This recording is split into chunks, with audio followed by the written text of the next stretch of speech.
உம்முடைய வார்த்தைகளை அனுப்பி எங்களோடு கூட பேசி வந்த உம்முடைய அற்புதமான உம்முடைய கிரியைகளுக்காக உம்மை துதிக்கிறோம், சோத்தரிக்கிறோம். உம்முடைய பரிசுத்த நாமத்தை உயர்த்துகிறோம், போற்றுகிறோம். இந்த நாளிலையும் உம்முடைய வார்த்தையை கேட்குற இந்த அற்புதமான நேரத்துக்கு வந்திருக்கிறோம். ஆண்டவர் எங்களோடு பேசுவீராக, உம்முடைய வார்த்தைகளை அனுப்பி தருவீராக. இயேசுவின் நாமத்தில் ஜெபிக்கிறோம் பிதாவே, ஆமேன், ஆமேன், ஆமேன். உட்காருவோம். அப்போஸ்தலர் நடபடிகள் 22ஆம் அதிகாரத்தை திருப்பிக் கொள்ளுங்கள். அப்போஸ்தலர் நடபடிகள் 22ஆம் அதிகாரத்தை திருப்பிக் கொள்ளுங்கள். அதில் 10 வசனத்தை, முதல்ல இருக்கிற 10 வசனத்தை நாம் வாசிக்க போகிறோம். இந்த 10 வசனத்தை ஒவ்வொரு வசனமாக மாறி மாறி நாம் வாசிக்கலாம். நான் ஒரு வசனத்தை வாசிப்பேன், நீங்கள் எல்லோரும் சேர்ந்து ஒரு வசனத்தை வாசிக்கும்படி இப்படியாக மாறி மாறி அதில் உள்ள முதல் 10 வசனத்தை நாம் வாசிக்க போகிறோம். வாசிக்கலாமா? சகோதரரே, பிதாக்களே, நான் இப்பொழுது உங்களுக்கு சொல்லப்போகிற நியாயங்களுக்கு செவி கொடுப்பீர்களாக என்றான்.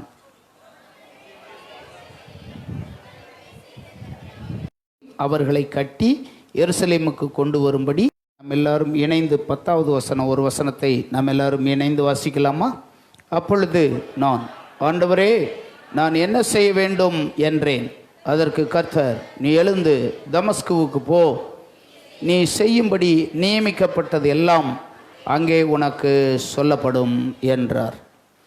இந்த வேத பகுதியை நாம் வாசிக்கும்போது ஒரு மனுஷன் ஆண்டவரை சந்தித்ததும், அப்படி சந்திக்கப்பட்ட போது நடந்தது என்ன என்றும் சாட்சியாக அதை சொல்லுகிற வேத பகுதி தான் இந்த வேத பகுதி. அந்த மனுஷன் அப்போஸ்தலனாகிய பவுல்.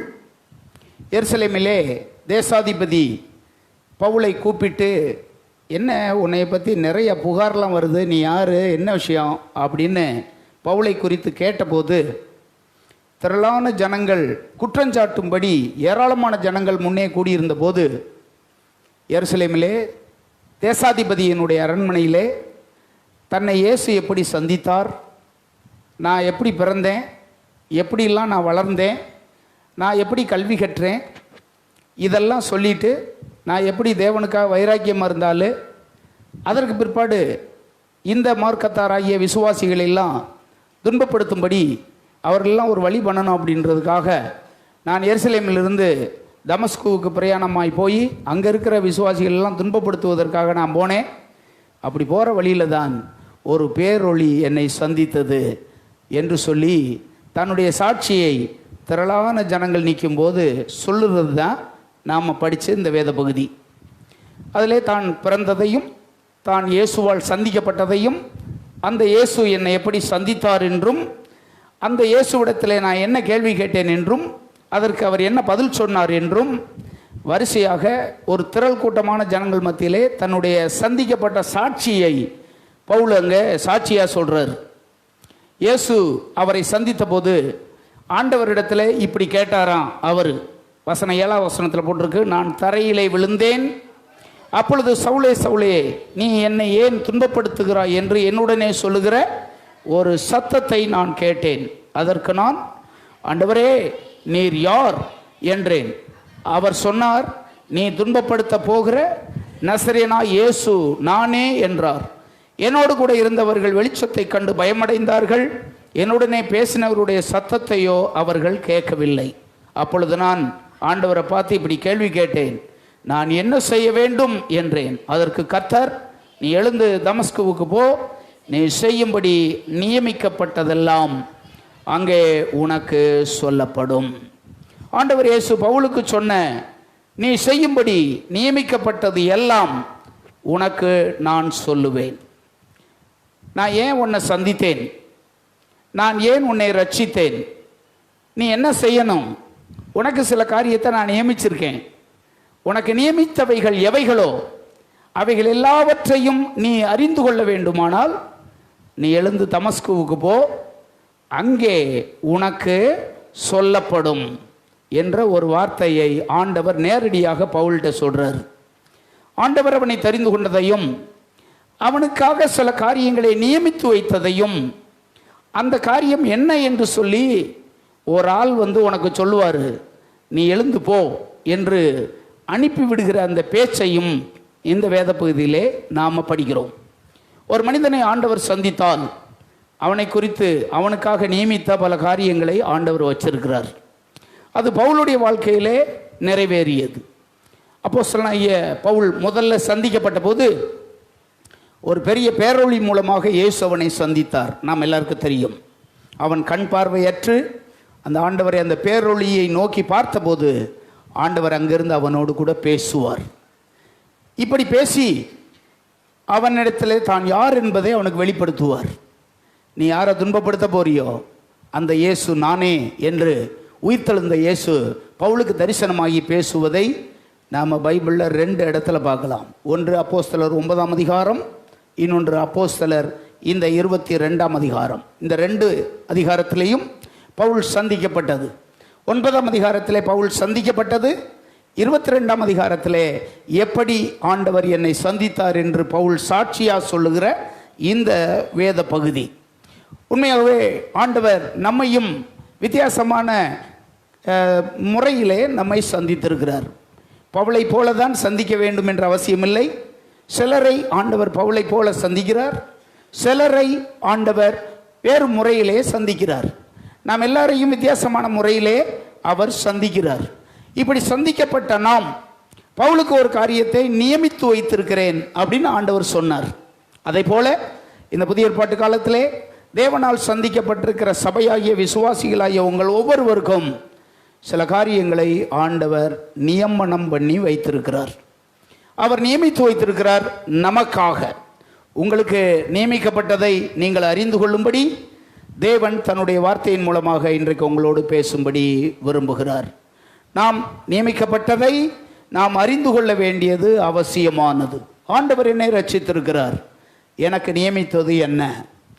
ஏனென்றால் பவுலை பார்த்து ஆண்டவர் சொல்கிறாரு, பவுலே நான் உன்னை சந்தித்ததனுடைய நோக்கம் ஒன்று இருக்கிறது. உனக்காக சில காரியங்களை நான் நியமித்து வைத்திருக்கிறேன். 10வது வசனத்தினுடைய பின்பகுதியை பாருங்க. 10வது வசனத்தினுடைய பின்பகுதியில் இப்படி இருக்கு, அதற்கு கர்த்தர் நீ எழுந்து தமஸ்குவுக்கு போ, நீ செய்யும்படி நியமிக்கப்பட்டதெல்லாம் அங்கே உனக்கு சொல்லப்படும். அப்படியானால் இந்த இடத்துல இருக்கிற உங்களை ஆண்டவர் சந்தித்தது உண்மையானால், நீங்கள் ஆண்டவருடைய பிள்ளையாய் வந்தது உண்மையானால், உங்களுக்காக சில காரியங்களை ஆண்டவர் நியமித்து வச்சிருக்கிறார். அதை நீங்கள் அறிந்து கொள்ளும்படி ஆண்டவர் விரும்புகிறார். அவைகளை வேதத்திலிருந்து எனக்காக நீர் என்ன நியமித்திருக்கிறீர் என்று ஒரு தேவனுடைய பிள்ளை தேவ சமூகத்திலிருந்து கேட்டால், உங்களுக்காக எனக்காக நியமித்து வைத்திருக்கிறவைகளை குறித்து இந்த வேதம் சொல்லுகிறதை பார்க்கும்போது சில காரியங்கள் நமக்கு ஆச்சரியமாக இருக்கும். சில காரியங்கள் அப்படியா அப்படின்னு நமக்கு ஒரு மாதிரியாக இருக்கும். சில காரியங்கள் நமக்கு ஆனந்தமாக இருக்கும். சில காரியங்கள் நமக்காக நியமித்து வைத்திருக்கிறவைகளை நம்முடைய கண்கள் காணவில்லை, நம்முடைய காதுகள் கேட்கவில்லை, மனுஷனுடைய இருதயத்தில் தோன்றியிராத அவைகளை ஆண்டவர் தம்முடைய மனவாட்டியாகிய சபைக்கு ஆண்டவர் நியமித்து வைத்திருக்கிறார். அப்படி நியமிக்கப்பட்டவ சில காரியங்களை இன்றைக்கு உங்களோடு கூட பரிசுத்த ஆவியானவரின் துணை கொண்டு சில காரியங்களை உங்களோடு கூட பகிர்ந்து கொள்ளும்படி விரும்புகிறேன். சில காரியங்களை வரிசையாக சொல்லும்படி விரும்புகிறேன். பிற்பாடு நான் அதற்கான விளக்கத்தையும் உங்களோடு பகிர்ந்து கொள்ளுவேன். எனக்கு நியமிக்கப்பட்டவைகள் என்ன? நீங்கள் ஏற்கனவே அறிந்திருக்கீங்களா? உங்களுக்கு தெரியுமா ஆண்டவர் உங்களுக்காக என்ன நியமிக்கப்பட்டிருக்காருன்னு? நாம் எல்லாருக்கும் தெரியும். அப்போஸ்தலனாகிய பவுல் சந்திக்கப்பட்ட போது ஆண்டவர் அவனுக்கு தரிசனமாகி பேசுவார். அதே ஊரில் இருக்கிற இன்னொரு தேவ மனுஷன்ட்ட ஆண்டவர் தரிசனமாகி, சவுல் என்கிறவன் எருசலேமிலிருந்து உன்னிடத்தில் வருகிறான், 2 கண்ணும் தெரியாமல் வர்றான், அவன் பார்வை இல்லாமல் வர்றான், அவனை உன் வீட்டில் வச்சுக்க, அவனுக்கு ஞானஸ்தானம் கொடுக்கணும், நீ தான் அவனுக்கு ஆண்டவருடைய அன்பை குறித்து சொல்லணும், அவனை உன் கருத்தில் தான் நான் ஒப்பு கொடுக்குறேன், அவனை இனிமேல் நீ உருவாக்கணும் அப்படின்னு ஒரு மனுஷனுக்கு ஆண்டவர் தரிசனமாகி பேசுவார். அந்த மனுஷன் யாரு? அனனியா என்கிற ஒரு மனுஷனோடு ஆண்டவர் பேசுவார். அப்பொழுது அந்த அனனியா இப்படி சொல்லுவார், ஆண்டவரே அந்த மனுஷனை கண்டிப்பாக என்கிட்ட அனுப்பாதீங்க, வேற எந்த பாஸ்டர்கிட்டையாவது அனுப்புங்க, கண்டிப்பாக அந்த மனுஷனை இந்த சபைக்கு அனுப்பாதீங்க, என்கிட்ட அனுப்பாதீங்க, அவனை வேற எங்கேயாவது அனுப்புங்க. சபைக்கு அனுப்புகிற ஒரு விசுவாசியை பார்த்து பாஸ்டர் எப்படி சொல்கிறார் பாருங்க, இந்த மனுஷனை என்கிட்ட அனுப்பாதீங்க அப்படின்றார். அதுக்கு காரணமும் சொல்லுவார். என்ன சொல்கிறாரு?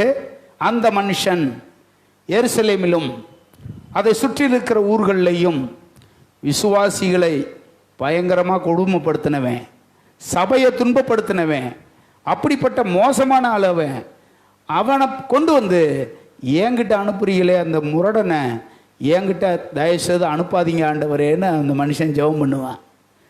அப்பொழுது ஆண்டவர் அனனியாட்ட சொல்லுவார், பயப்படாத, நீ அவனை பற்றி ஒரு மாதிரி பயப்படுற, நீ நினைக்கிறது மாதிரி இப்போ அவன் கிடையாது. குறிப்பாக 2 கண்ணுமே இப்போ அவனுக்கு தெரியாது, கண் பார்வையற்றவனாக போயிட்டான். அது மாத்திரமல்ல, அவனுக்காக நான் ஒன்று நியமிச்சிருக்கேன். அந்த நியமனம் என்ன தெரியுமா?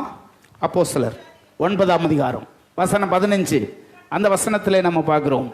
அவன் அதற்கு கர்த்தர், நீ போ, புறஜாதிகளுக்கும் ராஜாக்களுக்கும் இஸ்ரவேல் புத்திரருக்கும் என்னுடைய நாமத்தை அறிவிக்கிறதுக்காக நான் தெரிந்து கொண்ட ஒரு பாத்திரம் அவன். நான் ஏன் அவனை தெரிந்து கொண்டேன்? ஏன் தெரிந்துக்கிட்டேன்? என் நாமத்துக்காக, என்னை அறிவிக்கிறதுக்காக நான் தெரிந்து கொண்ட பாத்திரம். அது மாத்திரமல்ல, அடுத்த வசனத்தில் இப்படி போட்டிருக்கு, அவன் என்னுடைய நாமத்து நிமித்தம், அவன் ரொம்ப பாடுபட வேண்டியிருக்கு, நான் அவனுக்கு அதெல்லாம் நியமிச்சிருக்கேன். அவன் என் நாமத்து நிமித்தம் ரொம்ப பாடுபடுவான், அவையும் அவனுக்கு நான் நியமிச்சிருக்கேன். ஆகவே அவனை பற்றி பயப்படாத, நீ தைரியமாக போ அப்படின்னு இவனை ஆண்டவர் ஏன் தெரிந்து கொண்டார், அவனுக்கு என்ன நான் நியமிச்சிருக்கிறேன் அப்படின்னு ஆண்டவர் அந்த அனனியாவிடத்தில் ஆண்டவர் சொல்லுவார். எனவே இந்த இடத்துல உங்களுக்கும் எனக்கும் தேவனால் நியமிக்கப்பட்டது என்ன? ஒரு மனுஷனை ஆண்டவர் தெரிந்து கொண்டார், அந்த மனுஷனுக்கு ஆண்டவர் சில காரியங்களை நியமனம் பண்ணுகிறார். இன்றைக்கு உங்களுடைய தனிப்பட்ட விதத்திலே தனித்தனியாக சொல்லாட்டாலும் இந்த முழு சபைக்கும் சில காரியங்களை ஆண்டவருடைய துணை கொண்டு சில காரியங்களை சொல்லும்படியாக விரும்புகிறேன். எனக்கு என்ன நியமிக்கப்பட்டிருக்கிறது உங்களுக்கு தெரியுமா? உங்களுக்காக நியமிக்கப்பட்டிருக்கு என்ன தெரியுமா? ஒரு 5 குறிப்புகளை வரிசையாக சொல்கிறேன். அப்போஸ்தலர் 13ஆம் அதிகாரம் 46ஆம் வசனம். சீக்கிரம் படிங்க. அப்போஸ்தலர் நடபடிகள் 13ஆம் அதிகாரம் 46வது வசனம் வாசிங்க.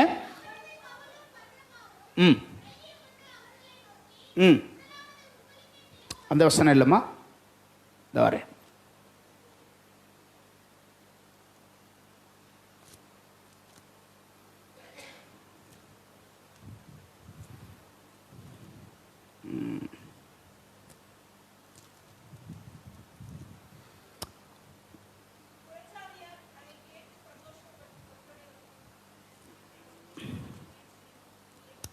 அந்த வசனத்துப்பா 13ஆம் அதிகாரம் 48வது வசனம். 48வது வசனம் வாசிங்க. புறஜாதியார் அதை கேட்டு சந்தோஷப்பட்டு கர்த்தருடைய வசனத்தை மகிமைப்படுத்தினார்கள்.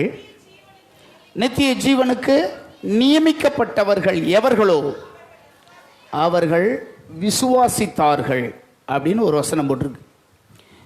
ஒரு கூட்டத்தில் போய் பவுல் போய் பிரசங்கம் பண்ணுறாரு. அது திரளான கூட்டம். அந்த திரளான கூட்டத்தில் சிலர் விசுவாசித்தாங்க. அவர்கள்லாம் யார் அப்படின்னா, நித்திய ஜீவனுக்காக நியமிக்கப்பட்டவர்கள் எவர்களோ அவங்க மட்டும் என்ன செஞ்சாங்களா? விசுவாசித்தாங்க. விசுவாசிக்கிறவர்கள் யார் அப்படின்னா, அவர்கள் யார்? அவங்க நித்திய ஜீவனுக்காக நியமிக்கப்பட்டவர்கள். அவங்க நம்மை குறித்து நாம் அறிந்து கொள்ளணும். ஆண்டவர் நம்மை எதற்காக நியமனம் பண்ணியிருக்கிறாரு, ஆண்டவர் என்னை எதற்காக நியமித்திருக்கிறார். 2வது குறிப்பு 1 தெசலோனிக்கேயர் 5ஆம் அதிகாரம் 8வது வசனத்தில் பார்க்குறோம். 1 தெசலோனிக்கேயர் 5ஆம் அதிகாரம் 9ஆம் வசனம் பாருங்க. 9 5 9 வாசிங்க. தேவன் நம்மை கோபாக்கினைக்கென்று நியமிக்காமல் நம்முடைய கர்த்தராகிய இயேசு கிறிஸ்து மூலமாய் ரட்சிக்கப்படுவதற்கென்று நம்மை நியமித்திருக்கிறார். முதல்ல பார்த்தோம், நித்திய ஜீவனுக்கென்று நியமிக்கப்பட்டோம். 2வது இந்த இடத்துல போட்டிருக்கு, ரட்சிப்படைவதற்கென்று நம்மை ஆண்டவர் நியமித்திருக்கிறார். 3வது குறிப்பு 1 தெசலோனிக்கேயர் 3ஆம் அதிகாரம் 3வது வசனம். 1 தெசலோனிக்கேயர் 3ஆம் அதிகாரம் 3வது வசனம். இப்படிப்பட்ட உபத்திரவங்களை சகிக்க நாம் நியமிக்கப்பட்டிருக்கிறோம் என்று நீங்கள் அறிந்திருக்கிறீர்கள். கிறிஸ்துவ நிமித்தம் வருகிற உபத்திரவங்களை சகிக்க நாம் எல்லாரும் நியமிக்கப்பட்டிருக்கிறோம். 4வதாக எபிரேயர் 12ஆம் அதிகாரம் 1 வசனத்திலே படிக்கிறோம். ஆகையால் இத்தனை திரளான சாட்சிகள் நம்மை சூழ்ந்து கொண்டிருக்க பாரமான யாவற்றையும் நம்மை சுற்றி நெருங்கி நிற்கிற பாவத்தையும் தள்ளிவிட்டு இருக்கிற இயேசுவை நோக்கி, இந்த இடத்துல நாம் எல்லாருக்கும் ஒன்று நியமிக்கப்பட்டிருக்கிறது. அது என்ன அப்படின்னா, நமக்குரிய ஓட்டம் நியமிக்கப்பட்டிருக்கிறது. நாம் எல்லாருக்கும் நித்திய ஜீவன், ரட்சிப்பு, அது நிமித்தமாக வருகிற உபத்திரவங்கள், அதற்காக ஓடுகிற ஓட்டம் தேவனுடைய ஜனங்களுக்கு நியமிக்கப்பட்டிருக்கிறது. கடைசி குறிப்பு 2 கொரிந்தியர் 11ஆம் அதிகாரம் 2வது வசனம். 11ஆம் அதிகாரம் 2வது வசனம். நான் உங்களை கற்புள்ள கன்னிகையாக கிறிஸ்து என்னும் ஒரே புருஷனுக்கு ஒப்பு கொடுக்க நியமனம் பண்ணி இருக்கிறேன் அப்படின்னு சொல்லப்பட்டிருக்கிறது. முதலாவது நித்திய ஜீவன், 2வது ரட்சிப்பு, 3வது உபத்திரவம், 4வது ஓட்டம், 5வது அவருக்கான மனவாட்டி. இதற்காக ஆண்டவர் தம்முடைய சபையாகிய மக்களை ஒப்பு கொடுத்திருக்கிறார். நீங்கள் அதை அறிந்து கொள்ள வேண்டியது அவசியமானது. முதலாவது சொல்லுங்க, நாம் எதற்காக நியமிக்கப்பட்டவர்கள்? நித்திய ஜீவனுக்காக நியமிக்கப்பட்டவர்கள் நாம் எல்லாரும். சுவிசேஷத்தை அறிந்தபோது அதை சந்தோஷமாய் நாம் ஏற்றுக்கொண்டோம். யார் ஏற்றுக்குருவாங்க? எல்லாரும் ஏற்றுக்கிற மாட்டாங்க. யாரை நித்திய ஜீவனுக்காக ஆண்டவர் நியமனம் பண்ணியிருக்காங்களோ அவங்கள மட்டுமே ஆண்டவர் ரட்சிப்பார். இதை நாம் அறிந்து கொள்கிறோம். அவரால் நியமிக்கப்பட்டவர்கள் ஒரு தேசத்தில் மட்டும் இல்லை, ஒரு ஊரில் மட்டும் இல்லை, இந்த உலகத்தில் இருக்கிறதான முழு உலகத்திலும் அவர் யார் யாரை நியமனம் பண்ணியிருக்காரோ நித்திய ஜீவனுக்காக அவங்க எல்லாரும் அந்த ஆண்டவராய் இயேசுவின் சுவிசேஷத்தை கேள்விப்படும் போது உடனே ஏற்றுக்கொள்ளுகிற ஒரு நல்ல இருதயத்தை ஆண்டவர் அவர்களுக்கு தருகிறார். நாம் எல்லாருக்கும் தெரியும், பேதுருவினுடைய முதல் பிரசங்கம் 2ஆம் அதிகாரத்தில் இருக்குது. அப்போஸ்தலர் நடவடிக்கைகள் 2ஆம் அதிகாரத்தில் தான் முதல் பிரசங்கம், பேதுருவினுடைய பிரசங்கம். அப்போஸ்தலர் நடவடிக்கைகளில் பேதுருவினுடைய 5 பிரசங்கம் இருக்குது. அதில் முதல் பிரசங்கம் 2ஆம் அதிகாரத்தில் போட்டிருக்கு. இந்த ஒரு பிரசங்கத்தில் ரட்சிக்கப்பட்டவங்க எத்தனை பேர்? 3000 பேர் ரட்சிக்கப்பட்டாங்க. ஒரே பிரசங்கத்தில் ரட்சிக்கப்பட்டவங்க 3000 பேர். 2ஆம் அதிகாரம் 41வது வசனம் பாருங்க, 2:41 பாருங்க. அவனுடைய வார்த்தையை சந்தோஷமாக ஏற்றுக்கொண்டவர்கள் ஞான ஸ்நானம் பெற்றார்கள். அன்றைய தினம் ஏறக்குறைய 3000 பேர் சேர்த்து கொள்ளப்பட்டார்கள் அப்படின்னு எழுதப்பட்டிருக்கிறது. அன்றைக்கு ரட்சிக்கப்பட்டவங்களே எத்தனை பேர்? ஒரே நாளில் 3000 பேர். இது எங்கே நடந்துச்சு அப்படின்னா எருசலேமில். அன்றைக்கு ஒரு பண்டிகை நாள். இந்த பண்டிகை நாளில் உலகம் முழுவதில் இருக்கிற யூதர்கள் எல்லாரும் ஒரு இடத்துல கூடி வருவாங்க. குறிப்பாக பைபிளில் போட்டிருக்கு, ஆண் மக்கள் எல்லாரும் உலகத்தில் எங்கிருந்தாலும் வருஷத்துக்கு 3 முறை பண்டிகை கொண்டாடும் போது எல்லாரும் எருசலேமுக்கு வரணும். இது தேவனுடைய கட்டளை. யாத்ராகம புஸ்தகம் 23ஆம் அதிகாரம் இருங்க. யாத்ராகமத்தின் புஸ்தகம் 23ஆம் அதிகாரம் 14ஆம் வசனம் பாருங்க, 14 பாருங்க. வருஷத்தில் 3 தரம் எனக்கு பண்டிகையை ஆசரிப்பாயாக. வருஷத்தில் 3 தரம் எனக்கு பண்டிகை கொண்டாடணும். இது ஆண்டவருடைய கட்டளை. இப்போ 17ஆம் வசனம் பாருங்க, 17வது வசனம் பாருங்க. அந்த இடத்துல பார்க்குறோம், வருஷத்தில் 3 தரம் உன் ஆண் மக்கள் எல்லாரும் கர்த்தராகிய ஆண்டவருடைய சந்நிதியில் அவர்கள் வர கடவர்கள். இந்த இடத்துல நம்ம பார்க்குறோம், வருஷத்தில் 3 தரம் எல்லா ஆண் மக்களும் என் சந்நிதிக்கு வரணும். இது ஆண்டவருடைய கட்டளை. அந்த 3 பண்டிகைகள் என்ன? 2 நாளாகமத்தின் புஸ்தகம் 8ஆம் அதிகாரம் 13ஆம் வசனத்தில் போட்டிருக்கு. என்ன அந்த 3 பண்டிகைகள்? இந்த 3 பண்டிகையிலே எல்லாரும் வருஷத்துக்கு ஒரு தரம் அங்கே அவர்கள் கூடி வர வேண்டியதே அவசியமானது. 8:13 ஒவ்வொரு நாளும் கட்டளைக்கு தக்கதாக மோசையினுடைய கற்பனைகளின்படியே ஓய்வு நாட்களிலும் மாத பிறப்புகளிலும், இந்த இடத்துல தான் அந்த பண்டிகையினுடைய பேர் போட்டிருக்கு. எந்தெந்த பண்டிகை எப்படி அவங்க வரணும் அப்படின்னு அங்கே போட்டிருக்கு. முதல் பண்டிகை என்னது? புளிப்பில்லாத அப்ப பண்டிகை. அப்படின்னா என்ன அர்த்தம்னா பஸ்கா பண்டிகை. அதுக்கடுத்து வாரங்களின் பண்டிகை அப்படின்னா என்னன்னா பெந்தேகோஸ்தே பண்டிகை. அதுக்கடுத்து கூடார பண்டிகை.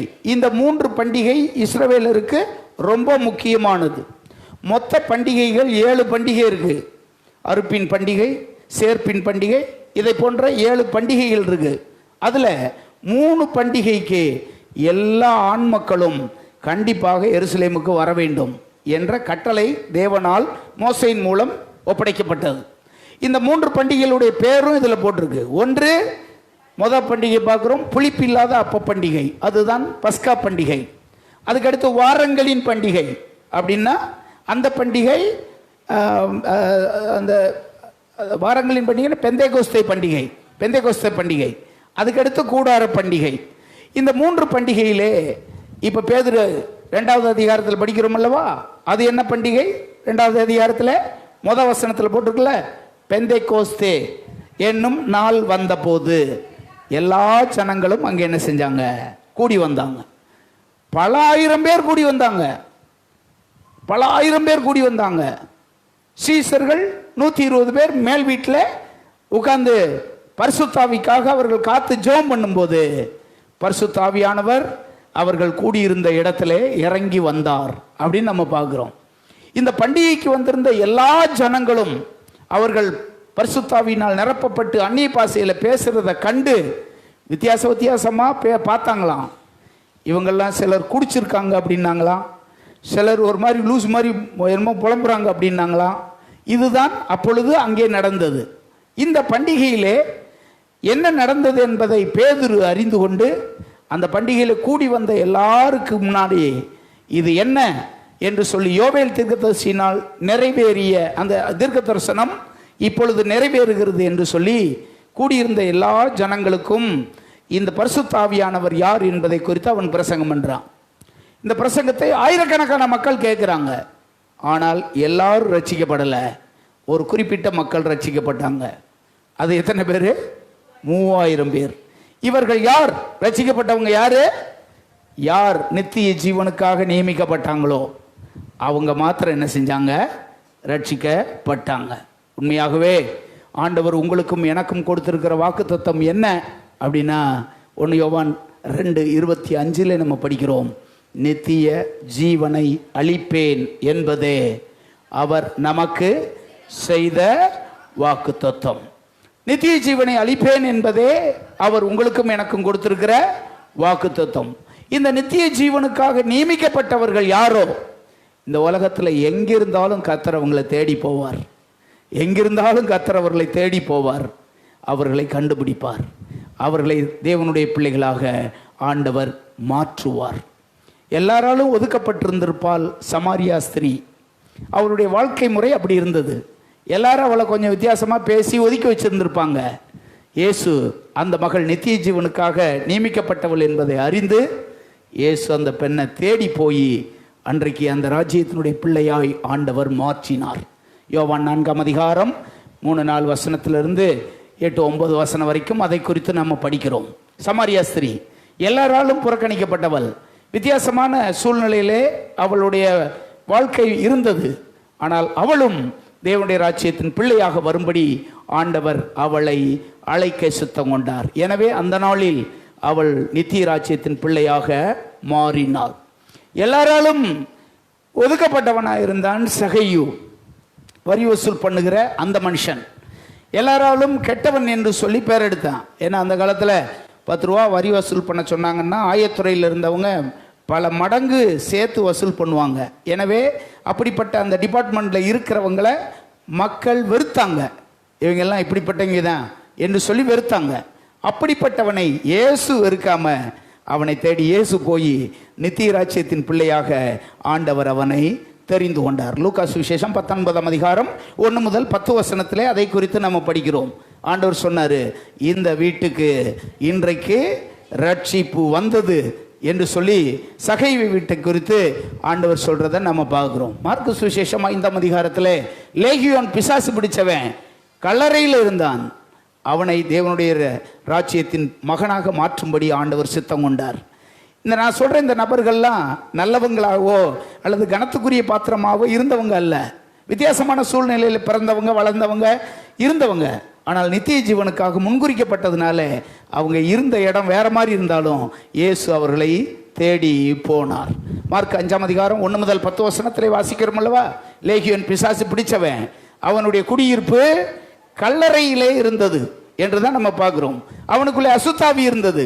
ஆனால் அந்த மனுஷன் நித்திய ஜீவனுக்காக நியமிக்கப்பட்டவன் என்பதை இயேசு அறிந்து அவன் இருந்த இடத்துல ஆண்டவர் அவனை தேடி போனார் என்று சொல்லி நாம் அறிகிறோம். 38 வருஷமா ஒருத்தன் பெதஸ்தா குளத்தண்டையில் படுத்திருந்தான் அல்லவா? 38 வருஷமா. யோவான் 5ஆம் அதிகாரம் 1 முதல் 7 வசனத்தில் அதை குறித்து நம்ம படிக்கிறோம் அல்லவா? அவனையும் தேவனுடைய பிள்ளையாக மாற்றும்படி நித்திய ஜீவனுக்காக சுதந்திரிக்கப்பட்டவன் என்பதை அறிந்து ஆண்டவர் அவனை தேடி போய் அவன் இருந்த இடத்திலே அவனை கண்டுபிடித்தார். இந்த இடத்துல நீங்கள்லாம் நித்திய ஜீவனுக்காக நியமிக்கப்பட்டவர்கள் என்பதை ஆண்டவர் அறிந்து உங்கள் வீட்டுக்கு, உங்கள் ஊருக்கு இயேசு உன்னை தேடி வந்தார். உன் குடும்பத்தை தேடி வந்தார். உன்னை கண்டுபிடிச்சார். உன் பேரை கண்டுபிடிச்சார். உன்னை அறிந்தார். உன்னை நோக்கி பார்த்து தன்னுடைய வார்த்தையை அனுப்பினார். யாராவது ஒருவர் மூலமாக உங்களுக்கு சுவிசேஷம் வந்திருக்கலாம். யாராவது ஒரு நபர் மூலமாக இந்த அன்பை ஆண்டவர் வெளிப்படுத்தி இருக்கலாம். ஒரு ஆணாக இருக்கலாம், பெண்ணாக இருக்கலாம், வயசானவங்களாக இருக்கலாம், சின்ன பிள்ளையாக இருக்கலாம். யாரோ ஒருவர் மூலமாக இந்த அன்பின் சுவிசேஷத்தை ஆண்டவர் உங்களுக்கு அனுப்பினார். காரணம் என்ன தெரியுமா? நீ நித்திய ஜீவனுக்காக நியமிக்கப்பட்ட ஒரு நபர். நீ இருக்கிற இடம் கொஞ்சம் வித்தியாசமாக இருக்குது. உன்னுடைய பரம்பரை வித்தியாசமானது, குடும்பம் வித்தியாசமானது, சூழ்நிலை வித்தியாசமானது. ஆனால் உன்னை ஆண்டவர் தெரிந்து கொண்டார். உன் குடும்பத்தை ஆண்டவர் தெரிந்து கொண்டார். எனவே தான் நீ எந்த இடத்துல இருந்தாலும் உன்னை தேடி வந்து ஆண்டவர் தம்முடைய பிள்ளையாக இருக்கும்படி உன்னை கண்டுபிடித்தார். ஹல்லேலூயா. எபேசியர் 1:3 சொல்லப்பட்டிருக்கிறது, உலக தோற்றத்துக்கு முன்னே கிறிஸ்துவுக்குள் நம்மை அவர் தெரிந்து கொண்டபடியினால். உன்னை ஏன் ஆண்டவர் தேடி வந்தார்? உன்னை ஏன் தேடி வந்து உன்னை கண்டுபிடிச்சார்? பைபிள் சொல்லுது, உன்னை எப்பொழுது அவர் தெரிந்து கொண்டார்? நித்திய ஜீவனுக்காக உலக தோற்றத்துக்கு முன்னே. உலக தோற்றத்துக்கு முன்னே கிறிஸ்துவுக்குள் அவர் உன்னை தெரிந்து கொண்டபடியினாலே உன்னை தேடி ஆண்டவர் வந்தார். உன்னை ஆண்டவர் தேடி வந்து உன்னை கண்டுபிடிச்சார். இந்த நித்திய ஜீவனை வாக்கு பண்ணி இப்படி ஒன்று இருக்கிறதை குறித்து உன்னோடு பேசி அவரை விசுவாசிக்கும்படி உன்னை அவர் தம்முடைய ஜனமாக ஏற்றுக்கொண்டார். பேதுரு அங்கே பிரசங்கம் பண்ணுறார், பவுல் பிரசங்கம் பண்ணுறார். இவங்கெல்லாம் பிரசங்கம் பண்ணும்போது திரளான கூட்டம் அங்கே இருந்தாலும் யார் தான் ரட்சிக்கப்பட்டாங்க? யார் தான் இயேசுவை ஏற்றுக்கொண்டாங்க?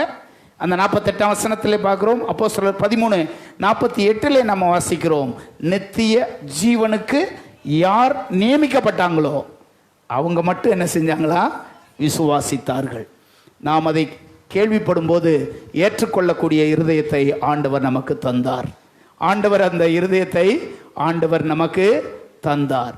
எந்த கேள்வியும் கேட்காம, எந்த சந்தேகப்படாம சுவிசேஷம் வந்தபோது, நற்செய்தியை நாம் கேள்விப்பட்ட போது அதை சந்தோஷமாக ஏற்றுக்கொள்ளக்கூடிய நல்ல இருதயத்தை நமக்கு தந்ததுக்கு காரணம் என்னவென்றால், உன்னை உலக தோற்றத்துக்கு முன்னே அவர் முன்குறிச்சபடினாலே, நித்திய ஜீவனுக்காக உன்னை அவர் தெரிந்து கொண்டபடியினாலே. கரங்களை உயர்த்தி ஆமென் சொல்லுவோம். ஹல்லேலூயா. இந்த நித்திய ஜீவனை சுதந்திரித்துக் கொள்ள வேண்டுமானால் அடுத்தடுத்த சில படிகள்லாம் இருக்கு. அதையும் ஆண்டவர் உனக்கு நியமிச்சிருக்கிறார். அதை குறித்து நீ அறிந்து கொள்ள வேண்டியது அவசியமானது. முதல் படி என்ன? 1 தெசலோனிக்கேயர் 5:9 நம்ம படிக்கிறோம் அல்லவா? 1 தெசலோனிக்கேயர் 5:9 நம்ம வாசிக்கிறோம் அல்லவா? சகோதரர் வாசிங்க. தேவன் நம்மை கோபாக்கினைக்கென்று நியமிக்காமல், இந்த உலகத்தில் இயேசு இந்த உலகத்துக்கு வந்ததனுடைய நோக்கம் என்ன அப்படின்னா, அவர் மூலமாய் நாம் எல்லாரும் ரட்சிப்படைவதற்கென்றே இயேசு வந்தார். 1 தீமோத்தேயு 1:15 படிக்கிறோம் அல்லவா? நம்ம எல்லாருக்கும் தெரிஞ்ச வேத வசனம் அது. இந்த உலகத்துக்கு இயேசு வந்த நோக்கம் என்ன? 1 தீமோத்தேயு 1:15 வாசிக்கிறோம். பாவிகளை ரட்சிக்க கிறிஸ்து இயேசு உலகத்தில் வந்தார். இந்த உலகத்திற்கான எல்லா பாவிகளையும் ரட்சிக்கும்படி இயேசு இந்த உலகத்துக்கு வந்தார். தேவனுடைய சுத்தம் என்ன? 1 தீமோத்தேயு 2:4 போட்டிருக்கு. 2ஆம் அதிகாரம் 4வது வசனத்தில் படிக்கிறோம். எல்லா மனுஷரும் ரட்சிக்கப்படவும் சத்தியத்தை அறிகிற அறிவை அவர் அடையவும் அவர் சுத்தமுள்ளவராய் இருக்கிறார். பாவிகளை ரட்சிக்கும்படி இந்த உலகத்துக்கு வந்தார். எல்லா மனுஷரும் ரட்சிக்கப்படணும்னு அவர் விரும்புகிறார். ஆனால் இந்த ரட்சிப்பை பெற்றுக்கொள்கிறவர்கள் சிலர் தான். இந்த ரட்சிப்பை பெற்றுக்கொண்டவர்கள் சிலர் தான். எபேசியர் 5:2 நம்ம பார்க்கிறோம். நாம் எப்படி ரட்சிக்கப்பட்டோம்? கிருபையினாலே ரட்சிக்கப்பட்டோம். நாம் ரட்சிக்கப்பட்டது எப்படி? நம்முடைய கிரியினால் அல்ல, நம்முடைய செயல்களினால் அல்ல, அவருடைய மேலான கிருபையினாலே நாம் ரட்சிக்கப்பட்டோம். வசனம் 8 போட்டிருக்கு. எபேசியர் 2:8 அதில் பார்க்கிறோம். விசுவாசத்தை கொண்டு கிருபையினாலே நாம ரட்சிக்கப்பட்டிருக்கிறோம். அப்படிதான் ரட்சிக்கப்பட்டிருக்கிறோம். உங்களை எத்தனை பேர் ரட்சிக்கப்பட்டிருக்கீங்க? அம்மா சொல்றது புரியுதா? ஒருத்தர்கிட்ட கேட்டாராம் ஒருத்தர் போய், பிரதர் நீங்கள் ரட்சிக்கப்பட்டிருக்கீங்களா அப்படின்னு கேட்டாராம். திடீர்னு இதை கேட்ட உடனே அவர் யோசிச்சு பார்த்துட்டு, அப்படிதான் நினைக்கிறேன் அப்படின்னாராம். 2வது கேள்வி இப்படி கேட்டாராம், உங்களுக்கு கல்யாணம் ஆயிடுச்சா அப்படின்னு கேட்டாராம். டக்குன்னு பதில் சொன்னாராம், ஆயிடுச்சு அப்படின்றாராம். இதுக்கு ஒன்று இப்படி கேட்ட கேள்விக்கு அவர் என்ன தான் பதில் சொல்லணும்? ஒன்று கல்யாணம் ஆயிடுச்சுன்றனா, இல்லைன்னா கல்யாணம் ஆகலைன்றனும். ரட்சிப்புக்கு சொன்ன பதிலை இவர் இதற்கு சொல்லியிருந்தாருன்னா எப்படி இருக்கும்? கல்யாணம் ஆயிடுச்சா உங்களுக்கு? அப்படிதான் நினைக்கிறேன் அப்படின்னு சொன்னால் எப்படி இருக்கும்? இது என்ன, இது ரெண்டுக்கு உள்ள வித்தியாசம் என்ன அப்படின்னா, கல்யாணம் என்பது ஒரு மனுஷனுடைய வாழ்க்கையில் எவ்வளவு உறுதியானதோ உண்மையானதோ, அதை போல ஒரு மனுஷன் ரட்சிக்கப்படுவதும் உண்மையானது, உறுதியானது, தெளிவானது. அது அவங்கவுங்களுக்கு அனுபவத்தில் தெரியும். நான் ரட்சிக்கப்பட்டிருக்கேனா இல்லையா, அது எனக்கு கண்டிப்பாக என்ன செய்யும்? தெரியும். இந்த ரட்சிப்பை நாம் அடைவதற்கு ஆண்டவர் எப்படியாவது அந்த மனுஷனை தன்னுடைய பிள்ளையாக மாற்றிக்கொள்வதற்கு சிலருக்கு வியாதியிலிருந்து சுகத்தை கொடுக்குறார், சிலருக்கு பிசாசிலிருந்து விடுதலையை கொடுக்குறாரு, சிலருக்கு சஞ்சலத்திலிருந்து வருத்தத்திலிருந்து ஒரு பெரிய விடுதலையை கொடுத்து அவனை ரட்சித்துக் கொள்கிறார். ஒவ்வொருவருக்கும் ஒவ்வொரு விதமாக தன்னுடைய ரட்சிப்பை அவர்களுக்கு வெளிப்படுத்துகிறார். அப்போஸ்தலனாகிய பவுல் எபிரேயருக்கு எழுதும்போது 2ஆம் அதிகாரம் 4ஆம் வசனத்தில் இப்படி எழுதுவார்ல, ஒரு மனுஷன் ரட்சிக்கப்படுவதற்கு ஆண்டவர் என்னென்ன செய்கிறாரா? அடையாளங்களினாலும் அற்புதங்களினாலும் பலவிதமான பலத்த செய்கைகளினாலும் தம்முடைய சுத்தப்படி பகிர்ந்து கொடுத்த பரிசுத்தாவியின் வரங்களினாலும் தேவன் தாமே சாட்சி கொடுத்ததுமா இருக்கிற இவ்வளவு பெரிதான ரட்சிப்பு அப்படின்னு சொல்றார் பவுல். ஒரு மனுஷனை ரட்சிப்பதற்கு என்னென்ன செய்கிறார் ஆண்டவர்? ஒரு அற்புதத்தை செய்கிறாரு, ஒரு அடையாளத்தை செய்கிறாரு, ஒரு ஆள் மூலமாக தீர்க்க தரிசனத்தின் மூலமாக பேசுகிறாரு, வார்த்தையின் மூலமாக பேசுகிறாரு, தன்னுடைய வல்லமையின் மூலமாக அந்த மனுஷனை நோக்கி பேசி அவனுடைய காரியங்களை உணர்த்தி அவனை ஆண்டவருடைய பிள்ளையா ஆண்டவர் மாத்துறாரு. நாம் ரட்சிக்கப்படுவதற்கு இப்படிப்பட்ட பல காரியங்களை செய்துதான் தேவனுடைய பிள்ளையாக ஆண்டவர் நம்மை கொண்டு வந்திருக்கிறார். எனவே இந்த ரட்சிப்பை குறித்து நீங்கள் கவலையற்று இருக்கக்கூடாது. இந்த ரட்சிப்பை குறித்து எப்படி இருக்கக்கூடாது? ஒன்றுக்கு கவலைப்படணும். நீங்கள் எதுக்காக? இந்த ரட்சிப்பை எப்படியாவது நான் காத்துக்கிறணும், இந்த ரட்சிப்பில் நான் நிலைச்சிருக்கணும், இந்த ரட்சிப்பை என்னுடைய மரணம் வரைக்கும் நான் காத்துக்கிறணும்னு இதை குறித்து எப்போவுமே கவலையாகவே இருக்கணுமா? நம்ம கவலையற்று இருப்போமானால் அந்த வசனத்தினுடைய கடைசி வரி என்ன போட்டிருக்கு? இந்த ரட்சிப்பை குறித்து, இவ்வளவு பெரிதான ரட்சிப்பை குறித்து கவலைப்படுறீங்களா? நீங்கள் எதுக்காக? இந்த ரட்சிப்பை காத்துக்கிறணுன்றதுக்காக நீங்கள் கவலைப்படுறீங்களா? இந்த ரட்சிப்பை காக்கணும் அப்படின்றதுக்காக நீங்கள் ரொம்ப கவனமாக இருக்கீங்களா? இந்த ரட்சிப்பை நான் இழந்துடக்கூடாதுன்றதுக்காக கவனமாக இருக்கீங்களா? இங்கே பாருங்க, நீங்கள் பள்ளிக்கூடமே போகாட்டாலும் பரலோகத்துக்கு போகலாம். உங்கள்கிட்ட ஒரு சென்று இடம் இல்லாட்டா கூட நீங்கள் பரலோகத்துக்கு போகலாம். நீங்கள் பல்கலைக்கழகத்துக்கே போகல, காலேஜுக்கே போகலைன்னா கூட நீங்கள் பரலோகத்துக்கு போகலாம். நீங்கள் எழுத படிக்க தெரியலைன்னா கூட நீங்கள் பரலோகத்துக்கு போயிடலாம். நீங்கள் கண்ணங்கரேன்னு கருப்பாக ஒரு மாதிரி அழகில்லாமல் இருந்தால் கூட நீங்கள் போயிடலாம். நீங்கள் நெட்டையா குட்டையா அசிங்கமாக எப்படி இருந்தால் கூட நீங்கள் பரலோகத்துக்கு போகலாம். ஆனால் ஒரு மனுஷன் ரட்சிக்கப்படலைன்னா அவன் பரலோகத்துக்கு போகவே முடியாது. அதனால தான் பவுல் சொல்கிறாரு, இது எவ்வளவு பெரிய ரட்சிப்பு. இந்த ரட்சிப்பை இயேசு இலவசமாய் நமக்கு தந்திருக்கிறார். Salvation is precious but it's free. ரட்சிப்பு என்பது விலையேற பெற்றது, ஆனால் இலவசமாய் அதை ஆண்டவர் நமக்கு தந்திருக்கிறார். இந்த இலவசமாக கொடுத்த இந்த ரட்சிப்பை நாம் கவனமாக பார்த்துக்கிறணும். நித்திய ஜீவனுக்காக நியமிக்கப்பட்டிருக்கிற உனக்கு இந்த ரட்சிப்பின் மூலமாகத்தான் அந்த நித்திய ஜீவன் உனக்கு கிடைக்குது. முதல் படியே என்னென்னா, இந்த ரட்சிப்பை நீ பெற்றுக்கொள்ளணும். இந்த ரட்சிப்பை உன் ஜீவகாலமெல்லாம் நீ காத்து கொள்ளணும். இந்த ரட்சிப்பு நிறைவேறுவதிலே, இந்த ரட்சிப்பை காத்து கொள்வதிலே உனக்கு உபத்திரவங்கள் அடுத்த காரியங்கள்லாம் இருக்குது. அதனால தான் நீ எதற்காக நியமிக்கப்பட்டிருக்கிறாய். 1 தெசலோனிக்கேயர் 3:3 மூணாவது காரியத்துக்கு நான் வர்றேன். ஆண்டவர் உன்னை எதற்காக நியமிக்கப்பட்டிருக்கிறது, ஆண்டவர் உன்னை நியமிச்சிருக்கிறார். இப்படிப்பட்ட உபத்திரவங்களை சகிக்க நாம் நியமிக்கப்பட்டிருக்கிறோம். அதாவது தெசலோனிக்கே சபை இதை போல ஆரம்பமாகி சபை வளர்ந்து பெருகி வருது. சபை பெருகி வர்ற நேரத்தில் ஊரார் மூலமாக, அந்த உள்ளூர்காரங்க மூலமாக சபைக்கு அநேக உபத்திரவங்கள் பிரச்சனைகள் வருது. ஒருவேளை அது எப்படி இருந்திருக்கும் அப்படின்னு நம்ம கணிக்கிறோம். ஒரு தனிப்பட்ட குடும்பத்தை கிறிஸ்துவை விட்டு விலகிறதுக்கு என்னென்ன செய்யணுமோ அதெல்லாம் அந்த ஊர்க்காரங்க என்ன செய்கிறாங்க. அடுத்து கூடி ஜெபம் பண்ணுற இடத்துல என்னென்ன சிக்கலை உண்டாக்கணுமோ அதை பூரா என்ன செய்கிறாங்க. ஒரு தனி மனிதனுக்கு பிரச்சனை வருது, அந்த குடும்பத்துக்கு பிரச்சனை வருது, ஒட்டுமொத்தமாக சபை நடத்துகிற சபைக்கு பிரச்சனை வருது. அப்போஸ்தலனாகிய பவுல் பார்க்குறாரு, தீமோத்தேயுவை உடனே அந்த ஊருக்கு அனுப்புகிறாரு, தெசலோனிக்கே பட்டணத்துக்கு. அப்படி அனுப்புறதுக்கு முன்னாடி ஒரு தபால் எழுதுறாரு. அந்த தபால் தான் 3ஆம் அதிகாரம் 1 வசனம். அந்த வசனத்தை படிங்க. முதல் 1 பாருங்க. ஆகையால் நாம் இனி பொறுத்திருக்க கூடாமல், 1 தெசலோனிக்கேயர் 3:1 அப்போஸ்தலர்ல தெசலோனிக்கேயர்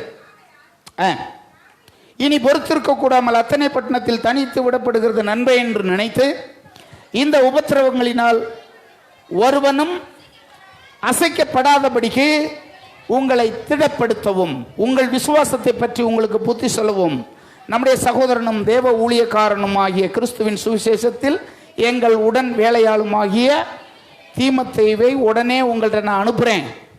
இந்த உபத்திரவத்தினாலே ஒருவனும் சோர்ந்து போகாதபடிக்கு உங்களை திடப்படுத்தவும், உங்களை புத்தி சொல்லவும் உடனே நான் தீமோத்தேயுவை உடனே உங்களுக்கு அனுப்புகிறேன் அப்படின்னு சொல்லிட்டு வசனம் 3 இப்படி சொல்கிறாரு, இப்படிப்பட்ட உபத்திரவங்களை சகிக்க நீங்கள்லாம் நியமிக்கப்பட்டிருக்கீங்க. இந்த இடத்துல உட்கார்ந்துருக்கிற உங்களுக்கு கிறிஸ்துவ நிமித்தமாக வித்தியாசமான முறையிலே உபத்திரவங்கள் வரலாம். கிறிஸ்துவ நிமித்தமாக வித்தியாசமான உபத்திரவங்கள் உங்களுக்கு வரலாம்.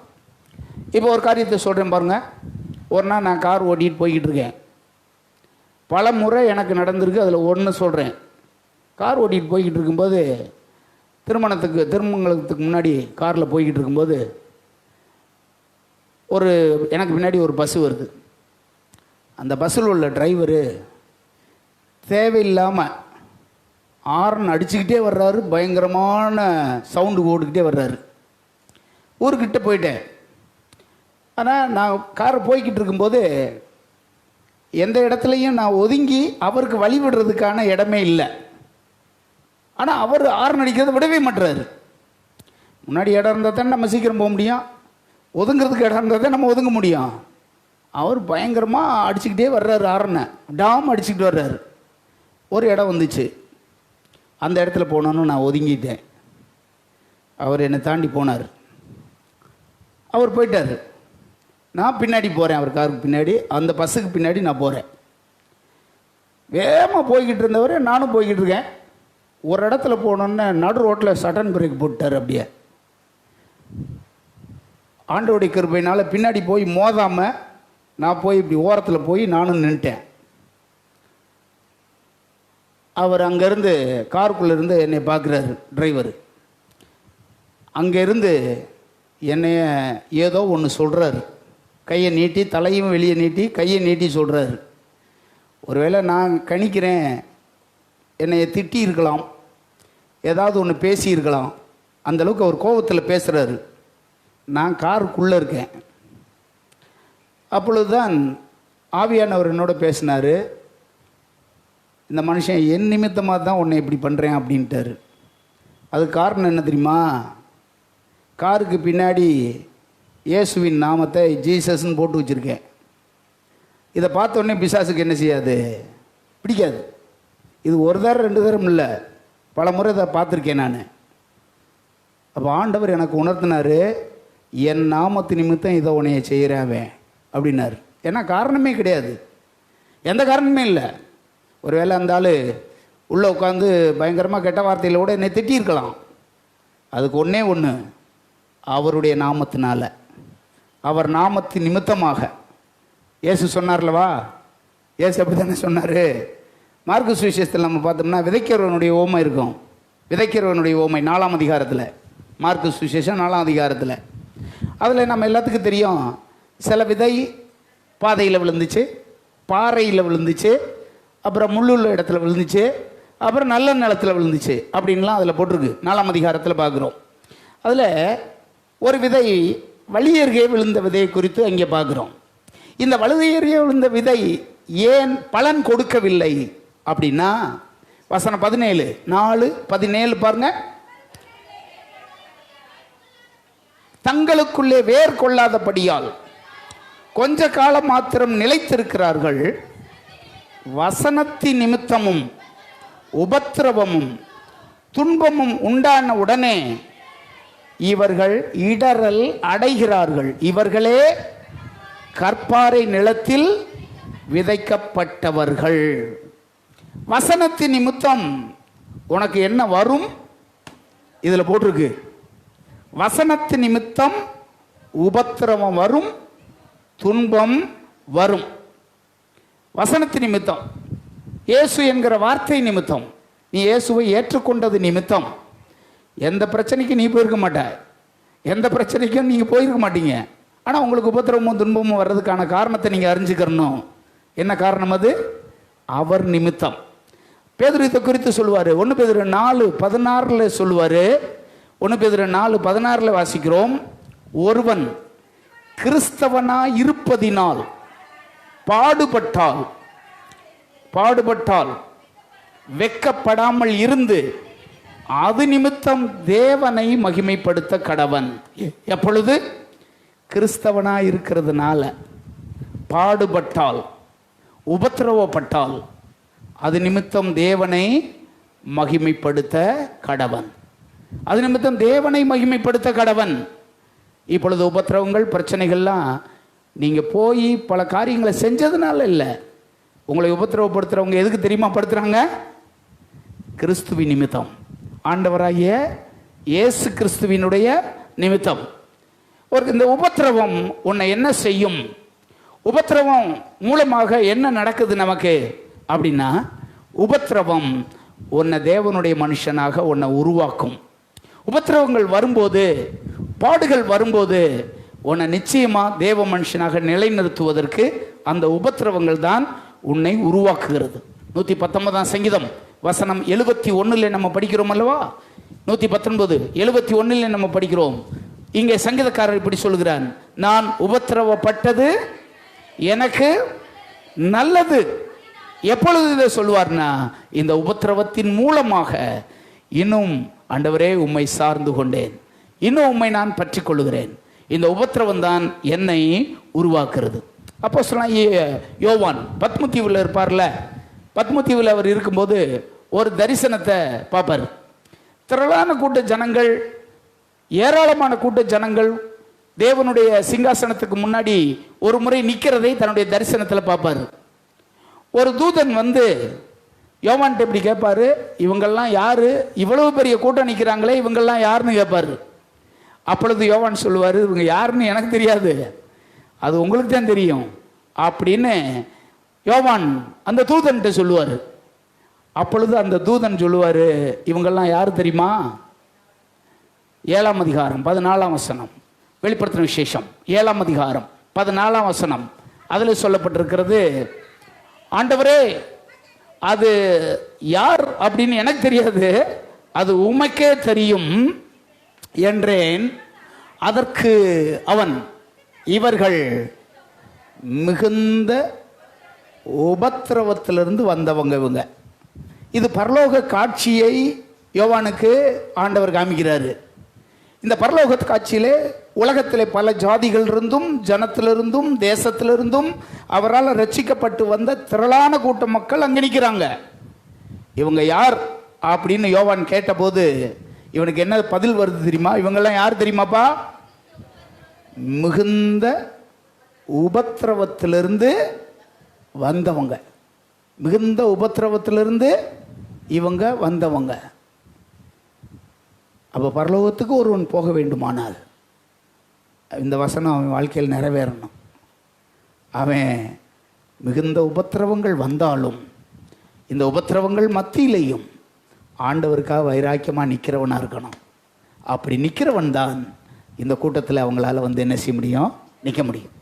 இயேசு கிறிஸ்துவின் மலைப்பிரசங்கம் இருக்கல்லவா, யோவான் 5ஆம் அதிகாரம், மத்தேயு 5ஆம் அதிகாரத்தில் படிக்கிறோம்ல, இயேசு கிறிஸ்துவனுடைய மலைப்பிரசங்கம். இந்த மலைப்பிரசங்கத்தில் 5ஆம் அதிகாரம் 10ஆம் வசனத்தில் சொல்வார், நீதியின் நிமித்தம் துன்பப்படுகிறவர்கள், அப்படி தானே போட்டிருக்கு, நீதி நிமித்தம் யார் துன்பப்படுறாங்களோ அவங்க தான் பாக்கியவான்கள், அவங்களுக்கு தான் பரலோகம். யாருக்கு பரலோகம்? நீதி நிமித்தம், கிறிஸ்துவின் நிமித்தம், வசனத்தின் நிமித்தம் ஒருவன் கிறிஸ்தவனாக இருக்கிறதுனால பாடுபட்டால் அவன் தேவனை மகிமைப்படுத்த கடவன். இவ்விதமான உபத்திரவங்களை சகிப்பதற்காக நீ நியமிக்கப்பட்டிருக்கிறாய்.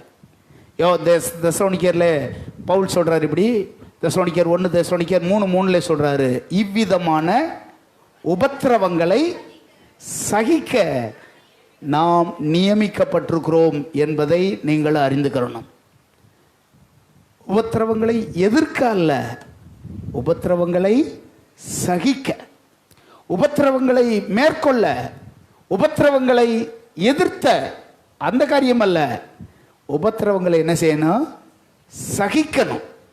நீங்கள் ரோட்டில் நடந்து போகிறீங்க, ஒரு சின்ன புழு ஒன்று கிடக்கு, நீங்கள் போகும்போது அப்படியே லேசாக அதை மிதிச்சிட்டிங்கன்னு வச்சுக்கோங்க. அந்த புழுவை என்ன செய்யும்? உங்களை ஒரு புழு இருக்கு, அதை நீங்கள் மிதிச்சிட்டீங்க, அது என்ன செய்யும்? சகிக்கும். எவன் தெரியலையே, அவன் பாட்டுக்கு வந்து இப்படி மிதிக்கிறானே அப்படின்னு சகிக்கும். ஒரு நாகப்பாம்பு கிடக்கு, அதை போய் மிதிக்கிறீங்க, அது சகிக்குமா? உங்களை என்ன செய்வீங்க? சீறிக்கிட்டு வரும். அதுதான் நடக்கும். நீங்கள் புழுவாக இருக்கீங்களா, நாகப்பாம்பாக இருக்கீங்களா? உங்களை நீங்களே கணிச்சு பாருங்க. பைபிள் சொல்லுது, எதிர்க்க அல்ல உபத்திரவத்தை சகிக்க.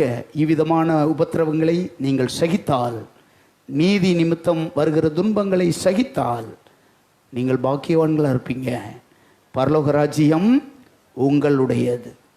அந்த மனுஷன் அன்னைக்கு என்னை அப்படி திட்டின போது ஆவியானவர் என்கிட்ட பேசினார், என் நிமித்தமாக தான் இவன் உன்னை பேசுகிறான், என் பேரை உன் காரில் எழுதி வச்சுருக்க, அது அவனுக்கு பிடிக்கல, அவன் இப்படி செய்கிறான், அதனால் ஒன்றும் பிரச்சனை இல்லை, அமைதியாக இரு நீன்னு அப்படின்ட்டு நான் அமைதியாக உட்காந்துருந்தேன் காருக்குள்ளேயே. எங்கே எந்திரிச்சு வந்து எதுவும் கரெக்டாக பண்ணுறானோ அப்படின்னு வேறு நினச்சேன். அவன் அங்கே இருந்துட்டு கொஞ்ச நேரத்தில் திரும்ப எடுத்துகிட்டு வேகமாக போயிட்டான்.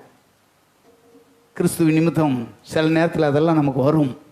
இதெல்லாம் பொறுமையோடு நம்ம என்ன செய்யணும்? சகிக்கணும். இதற்காகவே நீ நியமிக்கப்பட்டிருக்கிறாய். நித்திய ஜீவனுக்காக நியமிக்கப்பட்டிருக்கிறாய், ரட்சிப்புக்காக நியமிக்கப்பட்டிருக்கிறாய், உபத்திரவங்களை சகிக்க நியமிக்கப்பட்டிருக்கிறாய். நாலாவதாக, ஓட்டத்தில் பொறுமையோடு ஓடும்படி நீ நியமிக்கப்பட்டிருக்கிறாய். எபிரேயர் 11:12, எபிரேயர் 12:1 நம்ம படிக்கிறோம் அல்லவா? ஆகையால் இத்தனை திரளான சாட்சிகள் நம்மை சூழ்ந்து கொண்டிருக்க, பாரமான யாவற்றையும் நம்மை சுற்றி நெருங்கி நிற்கிற பாவத்தையும் தள்ளிவிட்டு விசுவாசத்தை துவக்கிறவரும் முடிக்கிறவருமாயிருக்கிற இயேசுவை நோக்கி நமக்கு ஒரு ஓட்டம் ஆண்டவரால் நியமிக்கப்பட்டிருக்கிறது. நியமிக்கப்பட்ட அந்த ஓட்டத்தில் எப்படி ஓடணுமா? பொறுமையோடு ஓடணும். எனக்கு ஒரு ஓட்டம் நியமிக்கப்பட்டிருக்கு, உங்களுக்கு ஒரு ஓட்டம் நியமிக்கப்பட்டிருக்கிறது. இந்த ஓட்டம் வித்தியாசமாக இருக்கலாம். எனக்கு ஒன்று, உங்களுக்கு ஒன்று, வேறு வேறு மாதிரி இருக்கலாம். ஆனால் நமக்கு என்ன ஓட்டம் நியமிச்சிருக்காங்களோ அந்த ஓட்டத்தை பொறுமையோடு என்ன செய்யணும்? நாம் ஓடணும். நம்ம எல்லாருக்கும் ஓட்டம் நியமிக்கப்பட்டிருக்கிறது. அப்போஸ்தலனாகிய பவுல் இப்படி சொல்கிறார்ல, 20 அப்போஸ்தலர் நடபடிகள் 20 வசனம் 24 பாருங்க. 20-24 வாசிங்க. அதில் சொல்லப்பட்டிருக்கிறது, ஆகிலும் அவைகளில் ஒன்றையும் குறித்து நான் கவலைப்படேன், என் பிராணனையும் அருமையாக எண்ணேன். இப்போ பவுல் என்ன சொல்கிறாரு? என் ஓட்டத்தை சந்தோஷத்தோடு நாம் முடிக்கணும். நம்முடைய ஓட்டத்தை எப்படி முடிக்கணும்? சந்தோஷத்தோடு முடிக்கவும் தேவனுடைய கிருபையின் சுவிசேஷத்தை பிரசங்கம் பண்ணும்படிக்கு நான் கர்த்தரிடத்தில் பெற்ற ஊழியத்தை, ஒரு 2 காரியத்தை சொல்லி நான் விரும்புகிறேன் அப்படின்றாரு. எதுக்கு நான் விரும்புகிறேன்? என் ஓட்டத்தை சந்தோஷத்தோடு நான் முடிக்கணும். 2வது, எனக்கு கொடுக்கப்பட்ட இந்த பிரசங்க ஊழியத்தை நான் நிறைவேற்றணும். அதுக்கு என்ன செய்கிறேன்? நான் சந்தோஷமாக நான் விரும்புகிறேன். அதெல்லாம் நான் செய்ய விரும்புகிறேன். அப்போஸ்தலனாகிய பவுலுக்கு ஒரு ஓட்டம் நியமிக்கப்பட்டது, நமக்கும் ஒரு ஓட்டம் நியமிக்கப்பட்டிருக்கிறது. இந்த ஓட்டத்தை எப்படி ஓடணுமாம்? பொறுமையாக நம்ம என்ன செய்யணும்? ஓடணும். இப்படி விரும்பின பவுல் கடைசி நேரத்தில் தான் மரிப்பதற்கு முன்பாக 2 தீமோத்தேயு 4:11 4:7 இப்படி சொல்லுவார், நல்ல போராட்டத்தை போராடினேன், என்னுடைய ஓட்டத்தை இப்போ சந்தோஷமாக முடித்தேன் அப்படின்னு சொல்லி தன்னுடைய ஓட்டத்தை முடித்த தேவ மனுஷனை குறித்து நாம் பார்க்குறோம். கலாத்திய மக்கள், கலாத்திய சபையில் இருந்த மக்கள் இந்த ஓட்டப்பந்தயத்துக்கு வந்தாங்க. நாங்களும் இயேசுவை நோக்கி வர்றோம்னு வந்தாங்க. கொஞ்ச காலம் ஓடி வந்தாங்க. பிரச்சனைகள், போராட்டங்கள் வந்தது. பல காரியங்கள் அந்த ஓட்டத்தை தடுத்தது. இப்பொழுது பவுல் அதை கேள்விப்படுறாரு. நல்ல விசுவாசத்தில் வந்தவங்க இப்போ இப்படிலாம் இருக்காங்களே என்று சொல்லி அவர்களுக்கு எழுதின நிருபம் தான் கலாத்திய நிருபம். 5ஆம் அதிகாரம் 9ஆம் வசனத்தில் என்ன சொல்கிறாரு அந்த சபையை பற்றி, அந்த மக்களை பற்றி அவர் சொல்லுவது என்ன? 5:7 என்ன சொன்னார்?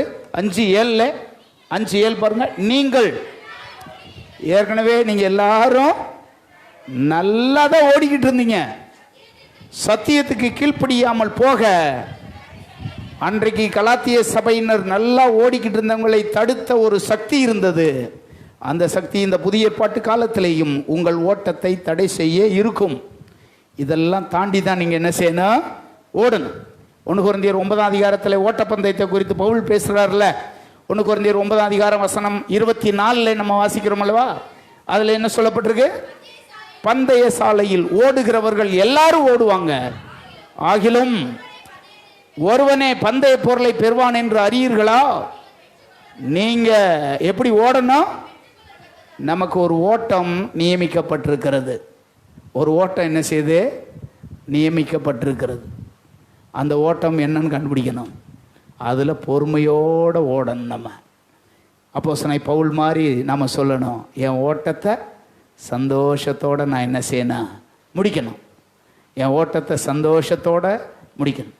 நாம் எல்லாரும் ஓட்டப்பந்தயத்தில் இருக்கோம். நம்முடைய ஓட்டம் கிறிஸ்துவை நோக்கி, நம்முடைய ஓட்டம் பந்தய பொருளாகிய நித்திய ஜீவனை நோக்கி. அதை பெற்றுக்கொள்ளத்தக்கதாக நம்முடைய ஓட்டம் இருக்கணும். இந்த ஓட்டத்தை நாம் பொறுமையோடு ஓடி நாம் முடிக்கணும்.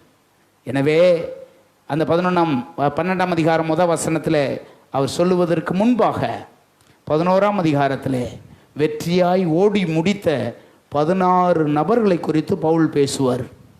16 நபர்கள், விசுவாச ஓட்டத்தை ஓடி முடித்த 16 நபர்களை பவுல் சுட்டி காண்பித்து கடைசியில் தான் இப்படி சொல்லுகிறாரு, இவங்க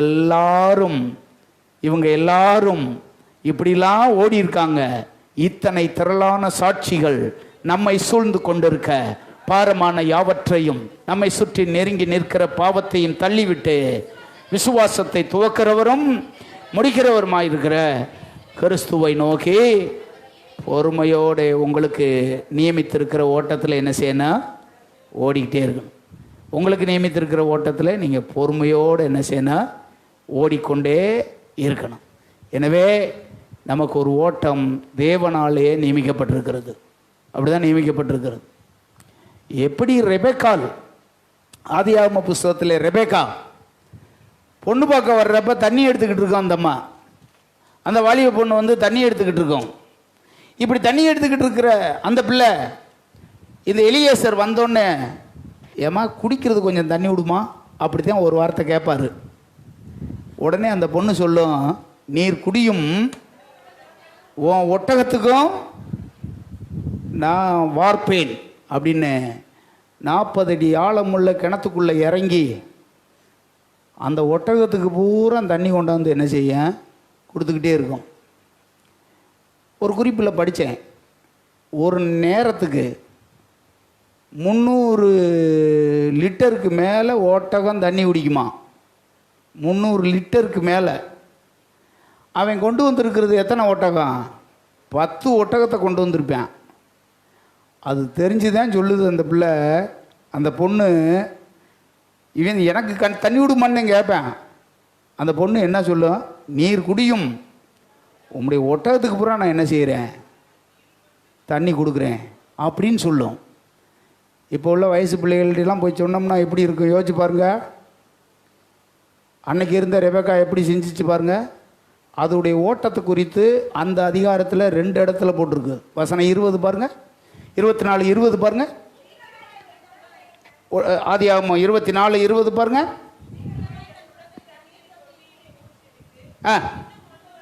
சீக்கிரமாய் தன் குடத்து தண்ணீரை தொட்டியிலே ஊற்றிவிட்டு இன்னும் கொண்டு வர துறவண்டையிலே ஓடினாள் அப்படின்னு அங்கே போட்டிருக்கு. 2வது குறிப்பாக வசனம் 28 பாருங்க, 28ஆம் வசனம் பாருங்க.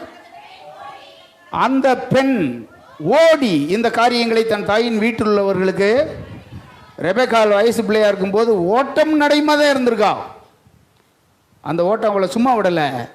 அதுக்கு பின்னாடி அந்த 10 ஒட்டகத்துக்கும் அவளே சொந்தக்காரியாக மாறிட்டா. அந்த 10 ஒட்டகமும் அவளுக்குரிய ஒட்டகமாக பின்னாடி என்ன செஞ்சிச்சு? மாறிடுச்சு. உங்களுக்கு எனக்கும் ஒரு ஓட்டம் நியமிக்கப்பட்டிருக்கு. அதை பொறுமையோடு நம்ம ஓடி முடித்து பந்தய பொருளாகிய நித்திய ஜீவனை சுதந்திரித்துக் கொள்ளணும். ஹல்லேலூயா. அடுத்த குறிப்பு, கடைசி குறிப்பு வாசிங்க அந்த வசனத்தை. கடைசி குறிப்பு 2 கொரிந்தியர் 11:2. நான் உங்களை கற்புள்ள கன்னிகையாக கிறிஸ்து என்னும் ஒரே புருஷனுக்கு ஒப்பு கொடுக்க நியமித்தபடியால். அப்போஸ்தலனாகிய பவுல் கொரிந்தியருக்கு எழுதும்போது சொல்றாரு, ஒட்டுமொத்த சபையும் பார்த்து சொல்றாரு, இங்க பாருங்க, உங்களை நான் கிறிஸ்துவுக்கு நியமிக்கப்பட்ட ஒரு பொண்ணை மாதிரி நான் ஒப்பு கொடுத்துருக்கேன் அப்படிங்கிறாரு. ஒரு பொண்ணு நிச்சயம் ஆகிறதுக்கு முன்னாடி என்ன நடக்கும்? நிச்சயம் ஆனதுக்கு பின்னாடி என்ன நடக்கும்? நிச்சயம் ஆகிறதுக்கு முன்னாடி பலர் பொண்ணு பார்க்க வருவாங்க. என்கேஜ்மெண்ட் முடிஞ்சிருச்சுன்னா அதுக்கடுத்து பேச்சே கிடையாது. அதுக்கு பின்னாடி யாரும் பார்க்க வருவாங்களா? அந்த செய்தி கேள்விப்பட்டதுக்கு பின்னாடி யாரும் வரமாட்டாங்க. இப்போ பவுல் என்ன சொல்றாரு? உங்களை நான் கற்புள்ள கன்னிகையாக கிறிஸ்து என்னும் ஒரே புருஷனுக்கு ஒப்பு கொடுக்க உங்களை நான் நியமனம் பண்ணியிருக்கிறேன், நான் நியமித்திருக்கிறேன். உங்களை நீங்கள் ஒப்பு கொடுத்துருக்கீங்களா? கரங்களை வைத்து ஆமேன்னு சொல்லுங்க. எதற்காக உங்களை ஒப்பு கொடுத்துருக்கீங்க? கிறிஸ்து என்னும் மணவாளனுக்கு, கிறிஸ்து என்கிற மணவாளனுக்கு என்னை ஒப்பு கொடுத்திருக்கிறேன். ஹல்லேலூயா. எப்படி ஒரு மணப்பெண் தன்னுடைய மாப்பிள்ளைக்கு அவருக்கு திருமணம் முடிச்சு போகும்போது அவருக்கு எப்படி விருப்பமோ அதை எப்படி அவர் என்ன அவங்க குடும்பத்தில் என்ன விரும்புகிறாங்களோ அப்படி தன்னை ஒப்பு கொடுக்கிறது போல ஒரு தேவனுடைய பிள்ளை கிறிஸ்துவுக்கு தன்னை ஒப்பு கொடுக்கப்பட்டது உண்மையானால் அவருடைய விருப்பம் எதுவோ அதை நான் நிறைவேற்ற சம்மதிக்கிறேன் என்று தன்னை முழுமையாக ஆண்டவருக்கு தன்னை அர்ப்பணம் பண்ணணும். இது புதிய ஏற்பாட்டு மட்டுமல்ல, ஓசியாவின் புஸ்தகத்திலே ஒரு வசனத்தை நம்ம படித்தோம்னா பழைய ஏற்பாட்டிலே அது எப்படி சொல்லப்பட்டிருக்கிறது என்பதை நாம் அறிந்து கொள்ளலாம்.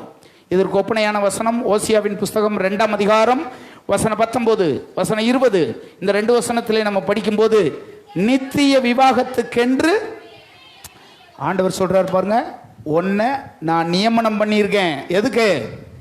நித்திய விவாகத்திற்கென்று உன்னை நியமித்துக் கொள்ளுவேன். நீதியும் நியாயமும் கிருபையும் இரக்கமும் உருக்கமுமாய் உன்னை எனக்கு நியமித்துக் கொள்ளுவேன். 20ஆம் வசனம் அதிலே சொல்லப்பட்டிருக்கு, உண்மையாய் உன்னை எனக்கு. இந்த 2 வசனத்திலே நியமித்துக் கொள்வதை குறித்து 3 இடத்துல சொல்லியிருக்கு, 3 முறை சொல்லியிருக்கு. இது உறுதிப்பாட்டுக்கு அர்த்தமானது, இது உறுதிக்கு அர்த்தமானது. எத்தனை முறை சொல்லியிருக்கு? 3 முறை சொல்லியிருக்கு. நீங்களும் நானும் அவருக்கு மனவாட்டியாக இருக்கும்படி ஒப்பு கொடுக்கப்பட்டோம். இந்த பரிசுத்த வேதாகமத்தை எடுத்தால் ஆரம்பத்தில் ஒரு கல்யாணமும் கடைசி பைபிள் முடியும் போது ஒரு கல்யாணமும் போட்டிருக்கு. ஆதியாகமம் 2ஆம் அதிகாரத்திலே ஆதாம் ஏவாள் கல்யாணம். வெளிப்படுத்தின விசேஷம் 19ஆம் அதிகாரத்திலே சபையாகிய மனவாட்டிக்கும் மணவாளனாகிய கிறிஸ்துவுக்கும் மத்திய ஆகாயத்தில் நடக்கிற ஒரு கல்யாணத்தோடு இந்த பைபிள் முடியுது. நம்மை குறித்ததான தேவனுடைய திட்டம் நம்மை மணவாட்டியாக்கி கொண்டு அவருடைய ராஜ்யத்தை கொண்டு போய் அவருடைய வீட்டிலே நம்மை வைத்திருப்பது. அதுதான் உங்களை என்னை குறித்ததான திட்டம். அதற்காகவே நம்மை நியமித்திருக்கிறார். தேவன் என்னை நியமித்த காரியங்களை நீங்கள் அறிந்து கொள்ளணும், அதற்கு உங்களை ஒப்பு கொடுக்கணும், அதற்காக நீங்கள் வாழணும். அப்படி வாழ்ந்தால் நித்திய ஜீவனை பெற்றுக்கொள்ள நீங்கள் நியமிக்கப்பட்டவர்கள் என்பதை அறிந்து அந்த ராஜ்யத்திலே நீங்கள் பங்கடைவீர்கள். ஆண்டவர் உங்களுக்கு உதவி செய்வார். நம்ம எல்லாரும் எழுந்து நிற்கலாமா? நாம் எல்லாரும் எழுந்து நிற்கலாம். சோத்திர ஆண்டவரே, உம்மை துதிக்கிறோம், சோத்தரிக்கிறோம். உம்முடைய பரிசுத்த நாமத்தை நாங்கள் உயர்த்துகிறோம். பிதாவே, நீர் எங்களுக்கு சொன்ன இந்த வார்த்தைகளின் காரியங்களை அறிந்து கொள்ள இன்றைக்கு எங்களோடு கூட பேசின வார்த்தைக்காக ஸ்தோத்திர ஆண்டவரே. நீர் இன்றைக்கு எங்களோடு கூட பேசின இந்த சத்தியத்துக்காக ஸ்தோத்திர ஆண்டவரே. எங்களை நித்திய ஜீவனுக்காக நியமித்திருக்கிறீர். உம்மை நன்றியோடு நாங்கள் துதிக்கிறோம். ஆண்டவர் உங்களை நித்திய ஜீவனுக்காக தெரிந்து கொண்டாரே, இந்த மேன்மையை எத்தனை பேர் நீங்கள் உணர்றீங்க? இந்த மேன்மையை எத்தனை பேர் நீங்கள் உள்ளத்தில் ஆழத்தில் உணர்றீங்க? இந்த உலகத்தில் எத்தனையோ பேர் இருக்க, உன் குடும்பத்தில் எத்தனையோ பேர் இருக்க, உன் உடன் பிறந்தவர்களாக எத்தனை பேர் இருக்க, உன்னை ஆண்டவர் தம்முடைய ஜீவனுக்காக உன்னை நியமனம் பண்ணியிருக்கிறேன்னு சொல்லியிருக்கிறாரே. உள்ளத்தின் ஆழத்திலிருந்து நன்றி சொல்லும்படி உங்கள் 2 கரங்களை அப்படியே உயர்த்தி இந்த வசனத்துக்கு உங்களை ஒப்பு கொடுக்குறவங்க, நீங்கள் எல்லாரும் உயர்த்த தேவையில்லை, இந்த வார்த்தைக்கு உங்களை ஒப்பு கொடுத்தீங்கன்னா நீங்கள் உங்கள் கரங்களை உயர்த்தி இப்படி சொல்லுங்கள், ஆண்டவரே, நித்திய ஜீவனுக்காக என்னை நியமனம் பண்ணீரே ஆண்டவரே, நித்திய ஜீவனுக்காக என்னை நியமனம் பண்ணீரே ஆண்டவரே. அன்றைக்கு பேதுருவின் பிரசங்கத்தை ஏராளமான பேர் கேட்க நின்ற போது அந்த 3000 பேரை மாத்திரம் உம்முடைய ராஜ்யத்தின் பிள்ளைகளாக நீர் தெரிந்து கொண்ட உம்முடைய தயவுக்காக இரக்கத்துக்காக ஸ்தோத்திரம். அதை போல இந்த ஊரில் எத்தனையோ 1000 பேர் இருக்க என்ன தெரிந்து கொண்டீரே, உமக்கு ஸ்தோத்திரம். எங்கள் ஊரில் எத்தனையோ பேர் இருக்க என்ன தெரிந்து கொண்டீரே, உமக்கு ஸ்தோத்திரம் ஆண்டவரே. என்னை தெரிந்து கொண்டீரே, உமக்கு ஸ்தோத்திரம் ஆண்டவரே. இப்படி மேலான ரட்சிப்பை எனக்கு தந்தீரப்பா, அதுக்காக ஸ்தோத்திரம். அடையாளங்களினாலும் அற்புதங்களினாலும் பலவிதமான பலத்தை செய்யினாலும் எனக்கு அதையெல்லாம் வெளிப்படுத்தி இப்படி மேலான ரட்சிப்பை, பாவ மன்னிப்பை, விடுதலையை பெற்றுக்கொண்டு இந்த உலகத்திலிருந்து என்னை விடுதலையாக்கி அன்பின் குமாரனுடைய ராஜ்யத்துக்குள்ள என்னை கொண்டு வந்தீரே, உமக்கு ஸ்தோத்திரம் ஆண்டவரே. உம்முடைய நாமத்து நிமித்தம் வருகிற உபத்திரவங்களை சகிப்பதற்காகவே நான் உன்னை நியமிச்சிருக்கேன்னு சொல்லியிருக்கிறீரே. உங்க நாமத்தினால வருகிற உபத்திரவங்களை எதிர்க்க அல்ல ஆண்டவரே, சகிப்பதற்கு என்ன ஒப்பு கொடுக்குறேன்ப்பா. உங்க நாமத்தினால நீதி நிமித்தம் நீங்க துன்பப்பட்டா பாக்கியவான்களா இருப்பீங்க. ஒருவன் கிறிஸ்தவனா இருப்பதினால் பாடுபட்டால் அவன் சந்தோஷப்பட்டு கலிகூற கடவன் என்று எழுதப்பட்டிருக்கிறது. தேவனை மகிமைப்படுத்த கடவன் என்று எழுதப்பட்டிருக்கிறது. இந்த வார்த்தைகளுக்காக உமக்கு ஸ்தோத்திரம் ஆண்டவரே. உம்மை துதிக்கிறோம் ஆண்டவரே. எனக்கு நியமித்திருக்கிற ஓட்டத்தில் நான் சந்தோஷமா ஓடி முடிக்க பவுலை போல எனக்கு கிருபை பாராட்டுங்க ஆண்டவரே. எனக்கு நியமித்திருக்கிற அந்த பந்தய பொருளை பெற்றுக்கொள்ள சந்தோஷமா ஓடி முடிக்க கர்த்தர் எனக்கு கிருபை பாராட்டும். மத்திய ஆகாயத்தில் நடக்கிற அந்த கல்யாணத்தில் மணவாளனாகிய உம்மோடும் நித்திய ராஜ்யத்தை சுதந்திரித்துக் கொள்ளுகிற அந்த நாளிலே நான் காணப்படும்படி ஆண்டவரே நீர் என்னை நியமித்திருக்கிறேன் என்று சொல்லியிருக்கிறீர். அந்த நியமனத்தை மீறாதபடிக்கு, அதை கரைப்படுத்தாதபடிக்கு, விட்டு விலகாதபடிக்கு, அதை சார்ந்து கொண்டு அந்த மத்தியாகாயத்தில் நடக்கிற அந்த கல்யாணத்திலே நானும் மணவாட்டியா இருக்கும்படி அந்த கிருபையும் இரக்கத்தை என கட்டளையிடும்படியாக நாங்கள் ஜெபிக்கிறோம். ஓசியாவிலே சொன்னது போல நித்திய விவாகத்துக்கென்று உன்னை நான் நியமித்துக் கொண்டேன், நித்திய விவாகத்துக்கென்று நான் உன்னை குறித்து வைத்திருக்கிறேன், உன்னை நான் நியமித்து வைத்திருக்கிறேன் என்று சொன்னீரே, அந்த வார்த்தைக்காக உமக்கு நாங்கள் நன்றி சொல்கிறோம். அன்றைக்கு பவுலை சந்தித்த ஆண்டவர் எதற்காக நான் உன்னை நியமித்திருக்கிறேன் என்று சொன்னது போல எங்களையும் சந்தித்து ரட்சித்த ஆண்டவர் எந்த காரியத்துக்கெல்லாம் உங்களை நியமித்தேன் என்று சொல்லி எங்களோடு கூட பேசின வார்த்தைகளுக்காக ஸ்தோத்திர ஆண்டவரே. நம்ம எல்லாரும் ஆண்டவரை ஸ்தோத்தரித்து ஆண்டவருடைய பரிசுத்த நாமத்தை உயர்த்தி இயேசுவுக்கு நன்றி சொல்லி ஆண்டவருடைய வல்லமையுள்ள நாமத்தை துதிக்கும்படி ஒரு விசை ஆண்டவரை ஸ்தோத்திரம் பண்ணுங்க. தேவரீர் உங்களோடு கூட பேசின வார்த்தைக்காக உமக்கு ஸ்தோத்திரம் என்று சொல்லி ஆண்டவர் நம்மோடு கூட பேசின வார்த்தைக்காக எல்லாரும் ஆண்டவருக்கு நன்றி செலுத்தி ஸ்தோத்திரம் பண்ணி ஆண்டவரை எல்லாரும் மகிமைப்படுத்துவோம். ஹல்லேலூயா, ஹல்லேலூயா, ஹல்லேலூயா. உம்மை துதிக்கிறோம், துதிக்கிறோம். நீர் எங்களை தெரிந்து கொண்ட, எங்களை நியமித்த இந்த மேலான காரியங்களுக்காக உமக்கு நாங்கள் நன்றி சொல்லுகிறோம் ஆண்டவரே. ஞானிகளுக்கும் கல்விமான்களுக்கும் மறைத்து பேதகர்களாகி எங்களுக்கு இவைகளை வெளிப்படுத்தி இருக்கிறீரே, அதற்காக ஸ்தோத்திரம். ஞானிகளுக்கும் கல்விமான்களுக்கும் மறைக்கப்பட்ட இந்த சத்தியத்தை நாங்கள் அறிந்து கொள்ளும்படி எங்களோடு கூட பேசி வெளிப்படுத்தினதுக்காக ஸ்தோத்திரம் ஆண்டவரே. இந்த இடத்துல இன்னும் இருக்கிற நம்முடைய பிள்ளைகளுக்காக ஸ்தோத்திரம். என் ஜனங்களுக்கு எதை சொல்லும்படி நீர் சொன்னீரோ அதை உம்முடைய ஜனங்களுக்கு நான் சொல்லியிருக்கிறேன், உம்முடைய வார்த்தைகளை நான் சொல்லியிருக்கிறேன். இந்த நோக்கத்தை நீ நிறைவேற்றும்படி விரும்பினீரோ அதற்கு அடியனை பயன்படுத்தினதுக்காக ஸ்தோத்திரம். உம்முடைய கரத்தில் ஒப்பு கொடுக்கிறேன். இந்த இடத்துல நின்று கொண்டிருக்கிற ஒவ்வொருவரையும் உம்முடைய கிருபை இரக்கம் தொடர்ந்து தாங்கட்டும், வழி நடத்தட்டும், போதுமானவராயிருந்து உதவி செய்யும். இயேசுவின் நல்ல நாமத்தில் ஜெபிக்கிறோம் ஜீவனுள்ள நல்ல பிதாவே. நாத்துமாவே கர்த்தரை ஸ்தோத்திரி, முழு உள்ளமே அவருடைய பரிசுத்த நாமத்தை ஸ்தோத்திரி. நாத்துமாவே கர்த்தரை ஸ்தோத்திரி. கர்த்தர் செய்த சகல உபகாரங்களையும் மறவாதே. நம்முடைய கர்த்தராகிய இயேசு கிறிஸ்துவின் கிருபையும் பிதாவாகிய தேவனுடைய அன்பும் பரிசுத்த ஆவியானவருடைய ஆசீர்வாதமும் இன்றும் என்றும் சதா காலமும் நம்மை விட்டு நீங்காமல் நிலைத்திருப்பதாக. ஹல்லேலூயா, ஹல்லேலூயா, ஹல்லேலூயா. எல்லாருக்கும்